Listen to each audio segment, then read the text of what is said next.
Hello students, welcome to my channel easy learning accounts. आज की इस वीडियो में हम ओवर सब्सक्रिप्शन ऑफ शेयर्स को पढ़ेंगे और सीखेंगे कि अगर किसी भी कंपनी ने जितने शेयर्स पब्लिक को इशू करने के लिए ऑफर किए हैं और उससे ज़्यादा अगर शेयर्स पब्लिक अप्लाई कर देती है तो वो जो एक्स्ट्रा एप्लीकेशंस हमारे पास आती हैं या एक्सेस एप्लीकेशंस हमारे पास आती है, हम उनको कैसे एडजस्ट करते हैं और इसी को कहते हैं ओवर सब्सक्रिप्शन ऑफ शेयर्स।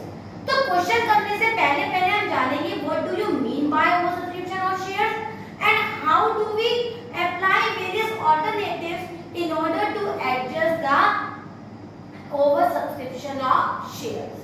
तो देखते हैं over subscription of shares. When the number of shares applied is more than number of shares offered for public. मान लो फॉर एग्जांपल मैंने 50,000 share at the rate of 10 that means 5 lakh rupees 5 lakh share public में offer किया, public को issue करा और public से कहा कि आओ और मेरी कंपनी में इतने शेयर्स आप अप्लाई करो और पब्लिक ने अप्लाई कर दिए for example 55,000 share that means 5,000 shares are over या फिर excess applied. So this is known as oversubscription of share. So we can say when the number of shares applied, जितने के लिए हमने applications दी हैं, is more than वो ज़्यादा है in comparison to the number of shares offered by the public. उसके comparison में जितना कंपनी ने ऑफर किया है, अगर ज़्यादा शेयर्स अप्लाई हो जाते हैं, ज़्यादा पब्लिक अप्लाई कर देती है तो उसे कहते हैं ओवर सब्सक्रिप्शन। बच्चा कहता है मैम हमें कैसे मालूम पड़ेगा कि ये क्वेश्चन ओवर सब्सक्रिप्शन का है? जितने शेयर्स ऑफर्ड होंगे, मोर अप्लाइड होंगे, वही आप समझ जाना कि this is the concept of over subscription. Clear है? ओवर सब्सक्रिप्शन के कॉन्सेप्ट में हमें एक बात हमेशा याद रखनी है, वो क्या है? A company can not allot shares more than the number of share. एक कंपनी नंबर ऑफ शेयर से ज्यादा कभी भी अलॉटमेंट नहीं कर सकती ऑफर फॉर सब्सक्रिप्शन। जितने मैं कंपनी ने कहा कि ऑफर करेंगे सब्सक्रिप्शन, उससे ज्यादा शेयर्स अलॉट नहीं कर सकती, उतने ही अलॉट करेगी। इस वजह से in case of over subscription, जब भी कभी भी ओवर सब्सक्रिप्शन का केस होगा, the shares can be allotted by the company in the three alternatives. तो उनको ओवर सब्सक्रिप्शन के केस में शेयर्स को अलॉट कंपनी तीन तरीके से करती है।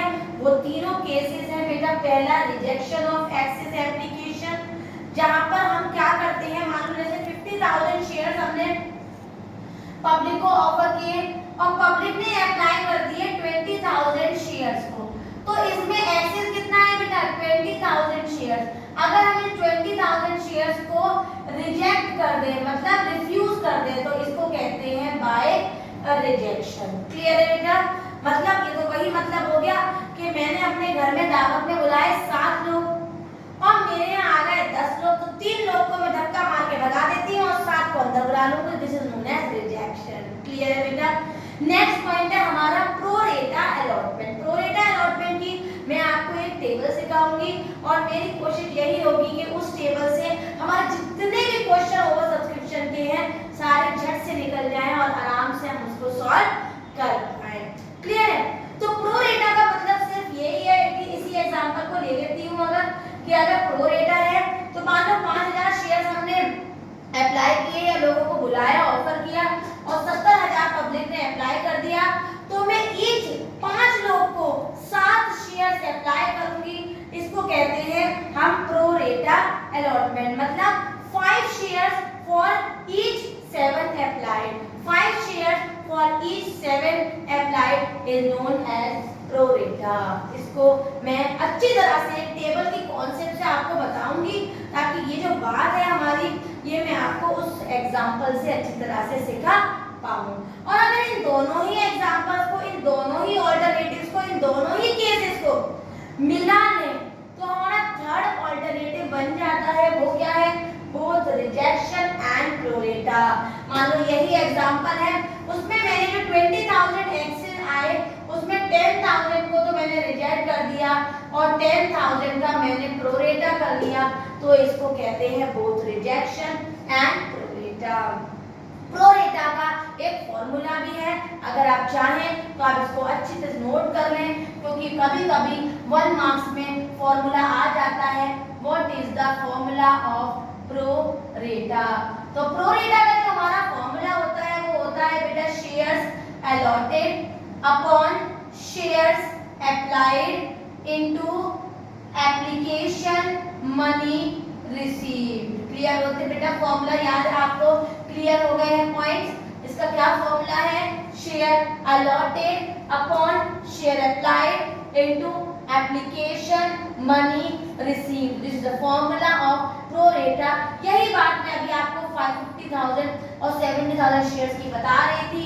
तो 50,000 तो मैंने अलॉट किए, 50,000 और अप्लाइड 70,000 है, तो 5 shares for each 7 applied. This is known as prorata. अब हम इससे बेस क्वेश्चन करेंगे और इस कॉन्सेप्ट को न्यूमेरिकली समझेंगे। तो देखते हैं इनके क्वेश्चंस। मैंने बोर्ड पे कुछ क्वेश्चंस लिखे हुए हैं बेटा।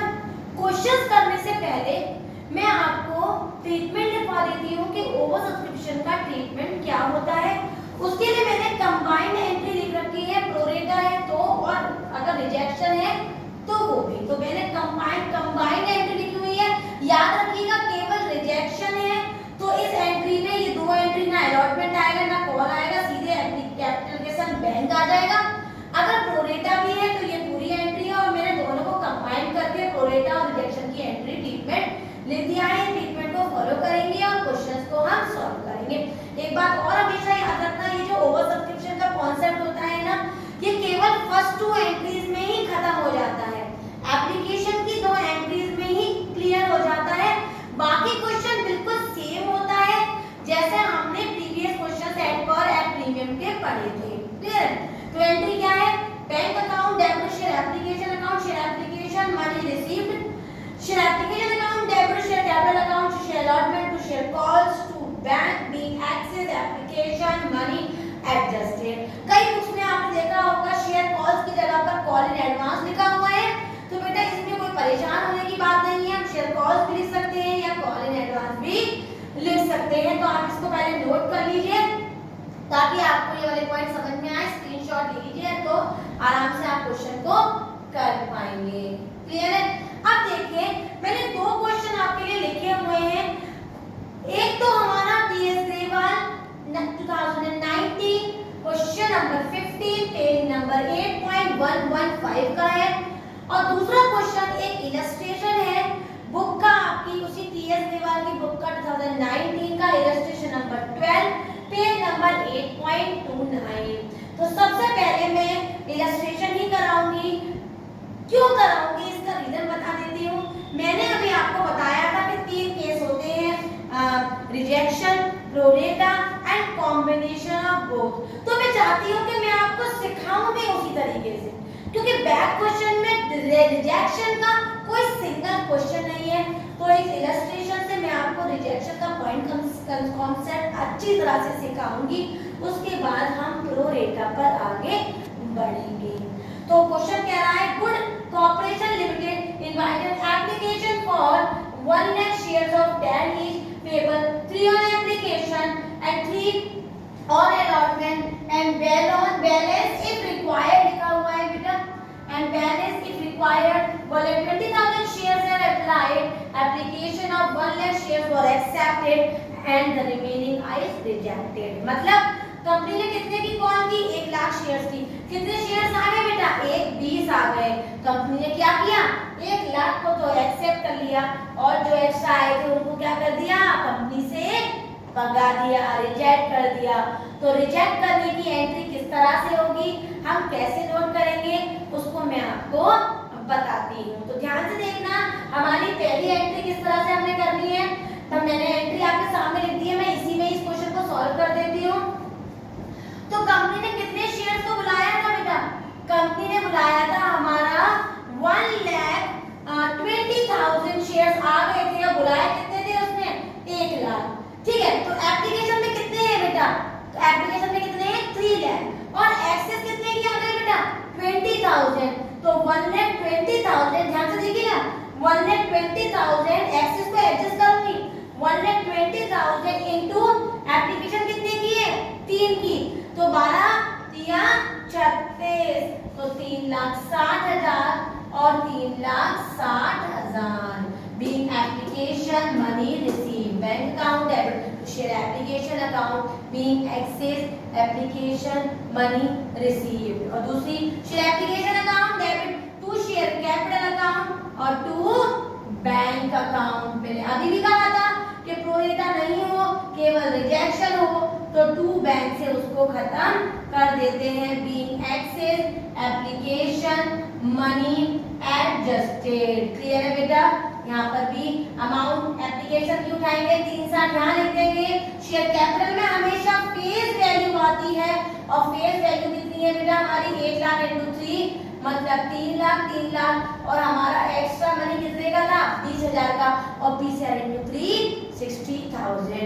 एक एंट्री और बची इसकी, share allotment account debit to share capital account, premium है ही नहीं तो बीइंग अलॉटमेंट मनी ड्यू, और कितने का बेटा अब हमारी सारी एंट्री एक्सेस मनी से नहीं होगी, मिनिमम से होगी क्योंकि भगाने वाले को तो हम भगा ही चुके थे। तो आप मेरे पास कितने बचे हैं केवल 1 लाख इंटू 3 अलॉटमेंट में आएंगे 3 लाख और लास्ट एंट्री सेम हो जाएगी हमारी, वो क्या होगी bank account debit to share allotment account. मैं चाहूँ तो यहाँ पर पूरे 3 लाख लिख दूँ, मैं नहीं लिखूंगी, क्यों? क्वेश्चन कह रहा है allotment money received on 99,500 shares, तो 99,500 को अगर मैं 3 से मल्टीप्लाई करूंगी तो 5 15 का 5 क्या दिया है 1, ये आ गया 27 28 का 8 क्या दिया है 2, 27 28 29 298500 298500, यहाँ पर नरेशन आएगा being allotment money received, clear है बेटा।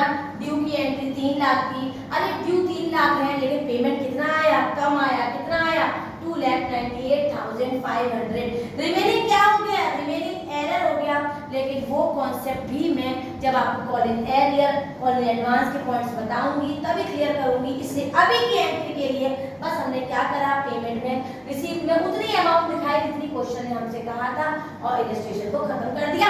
इस क्वेश्चन को कराने का सिर्फ मेरा एक ही टारगेट था कि मैं आपको बताऊं कि जब भी रिजेक्शन होगा तो एंट्री ये पास होगी और टू बैंक से हम इसको एडजस्ट कर देंगे, क्लियर है बेटा। अब हमारा जो पहला वाला क्वेश्चन जो मैंने आपसे कहा था प्रोरेटा का है उसे देख लेते हैं, वो भी बहुत ही इजी क्वेश्चन है।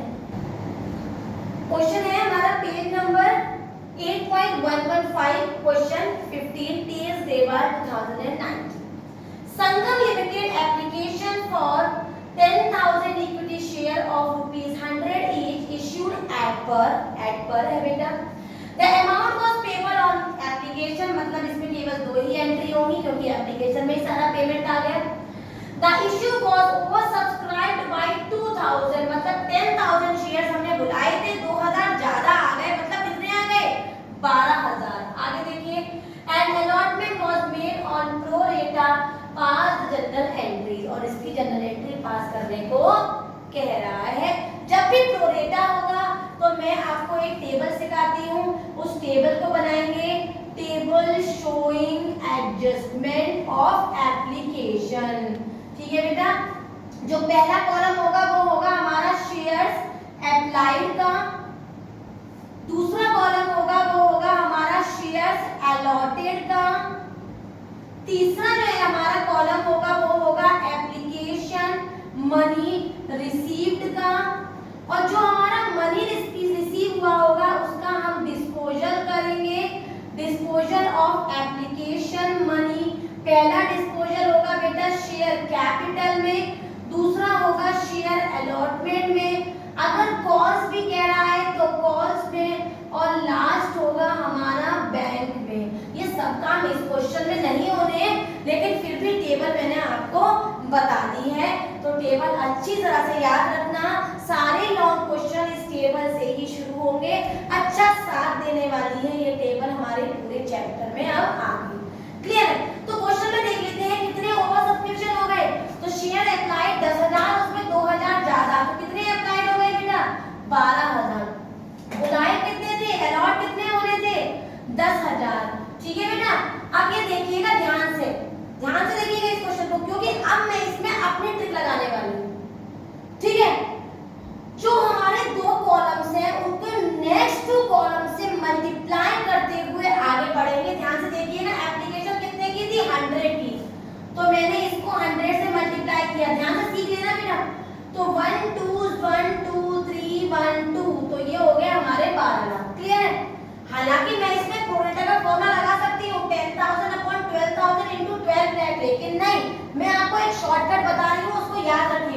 दूसरे कॉलम को भी एप्लीकेशन से मल्टीप्लाई करेंगे और फोर्थ कॉलम को फिल कर देंगे।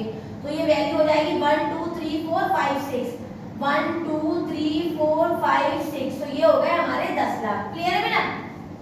शेयर एप्लीकेशन को शेयर कैपिटल से जब सब्ट्रैक्ट करेंगे तो हमारी वैल्यू कितनी आ जाएगी बेटा? हमारी वैल्यू आएगी 2 लाख। क्या मैं 2 लाख को अलॉटमेंट में घुसा सकती हूँ? घुसा सकती थी, लेकिन अगर इसमें कोई अलॉटमेंट की कॉल हुई होती तो। इसमें तो अलॉटमेंट की कोई कॉल ही नहीं हुई है, तो पूरा पैसा उठा के मैं बैंक में पहुंचा दूंगी और ये बन गई मेरी टेबल। इस टेबल की हेल्प से अब मैं एंट्री पास कर लूंगी। तो मेरी पहली एंट्री होगी bank account debit to share application account being application money received. हमेशा याद रखिएगा जो एप्लीकेशन में अमाउंट आती है वही हमारे पहली एंट्री में पुट कर दी जाती है। ठीक है, 12 लाख 12 लाख। दूसरी entry share application account debit, table को देखते जाओ और एंट्री को पुट करते जाओ। टू शेयर कैपिटल अकाउंट और टू बैंक अकाउंट। तो हमारी एंट्री क्या हो गई? नरेशन लिख देते हैं पहले, being excess application money adjusted. Clear है बेटा? अमाउंट फिल कर लेते हैं। ऊपर से 12 लाख उठाए, लिख दिया। एक्चुअल कॉल 10 लाख की थी, हमेशा फेस वैल्यू आती है, क्योंकि कोई दूसरी कॉल नहीं हुई थी, सारा पैसा रिजेक्ट कर दिया और 2 लाख आ गया हमारा बैंक में। और क्वेश्चन यही कंप्लीट हो गया। अगर इसमें और कॉल्स भी होती, अगर ये लमसम का पेमेंट नहीं होता तो डेफिनेटली मैं ये 2 लाख को अलॉटमेंट में ले जाती। ठीक है, लेकिन ऐसा नहीं था, लमसम पेमेंट था, मैंने इसको 2 एंट्री में खत्म कर दिया। ये कॉन्सेप्ट यही खत्म नहीं होगा, कल भी मैं इसके बेस्ड आपको क्वेश्चन कराऊंगी ताकि अच्छी तरह से ओवर सब्सक्रिप्शन का कॉन्सेप्ट आपके दिमाग में अच्छे से घुस जाए, बिकॉज ये कॉन्सेप्ट चैप्टर के एंड तक हमारा साथ देगा। वीडियो समझ में आए हो, पॉइंट्स क्लियर हो गए हो, टेबल याद कर लेना। और अगर ये सारी पॉइंट्स आपको क्लियर हैं तो मेरी वीडियो को लाइक करें, शेयर करें और